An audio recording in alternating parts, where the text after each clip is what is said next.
moments. Magandang hapon sa inyong lahat mga ka-drive.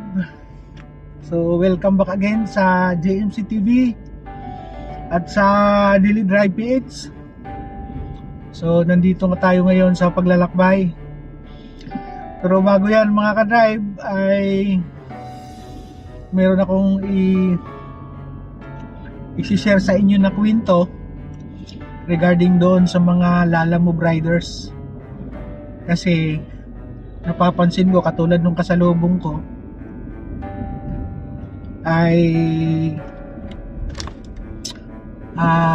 curious lang ako sa kanila mga ka-drive. Kasi malaki ang papel nila sa buhay nating mga Pilipino.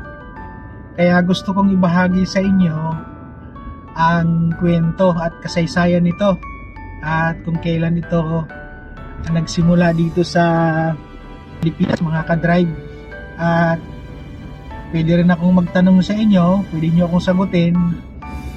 Ilagay nyo lang dyan sa comment section ang inyong mga sagot.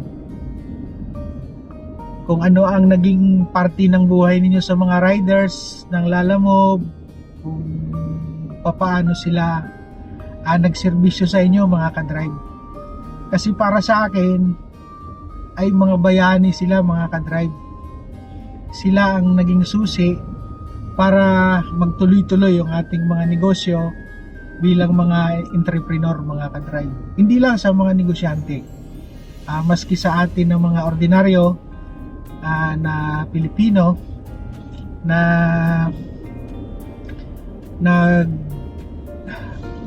nagpapabili ng mga pangangailangan, paano maihatid sa kanila ng tamang oras sa tamang araw. Kaya ikikwento ko sa inyo mga ka-drive. Stay tuned lang kayo ha para mapag-usapan natin mabuti at masabi ko sa inyo. At ito rin ay pwede nating maibahagi sa ating kapwa. I-share natin tong video na to para makapagbigay ng inspirasyon sa iba, lalong-lalo na sa mga Lalamove riders mga ka-drive. Okay, sige. Ito ang ating istorya mga ka-drive. Mga ka-drive, habang nasa biyahe ako madalas, lalo na ngayon, nakikita ko yung mga Lalamove rider na dali-dali na nagde-deliver. At alam niyo po ba, sila din ang tinatawag kong mga bayani ng kalsada. Dahil kahit maulan, mainit, o baha, wala silang tigil para ihatid ang mga orders ng mga customer. Tama ba mga ka-drive? Sige, tara. Kwentuhan natin kung bakit mahalaga sila sa negosyo natin. At kung saan nagsimula ang Lalamove bilang kumpanyang nagbibigay sa rider ng chance para kumita mga ka-drive. Alam nyo ba na nagsimula ang Lalamove noong 2013 sa Hong Kong?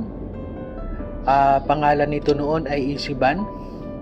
Tapos naging Lalamove noong 2014 dahil umiral na hindi lang van kundi motorcycle, trucks at iba pa ang mga ginagamit nila mga ka-drive. Ngayon, nung pumasok sila dito sa bansa natin sa Pilipinas noong 2016, maraming small businesses at entrepreneurs ang nakuha. Sabay tumaas ang demand dahil sa convenience at mabilis na serbisyo nila mga ka-drive. Kaya mula sa Hong Kong, lumawak sila sa Asia at sa Latin America. Ngayon po, nasa mahigit 400 na lungsod na sila. May 1.7 milyong drivers at milyong-milyong negosyo na tinutulungan nila araw-araw mga ka-drive. Ang mission nila mga ka-drive, gawing madali, mabilis at abot kaya ang delivery, lalo na sa mga entrepreneur tulad mo at tulad ko mga ka-drive. Isipin nyo mga ka-drive, nagmamaneho sila sa daan, nagbababa ng parcels habang umaalis, yung araw ay mainit, ulan o baha sa kalsada, minsan kahit nasa checkpoint o traffic, patuloy pa rin sila para sa negosyo natin at para sa mga bawat customer. Alam nyo mga ka-drive, hindi lang sila driver, mga frontliner din sa tunay na sense. Madalas hindi napapansin ito ng marami. Pero sila yung bumubuo sa sistema ng e-commerce at negosyo natin ngayon. Hindi lang convenience ang naidala ng Lalamove mga ka-drive. Noong pandemya kasi, nag-launch sila ng delivery care program, naghatid ng mga libreng supplies sa mga frontliner workers at mahihirap na pamilya.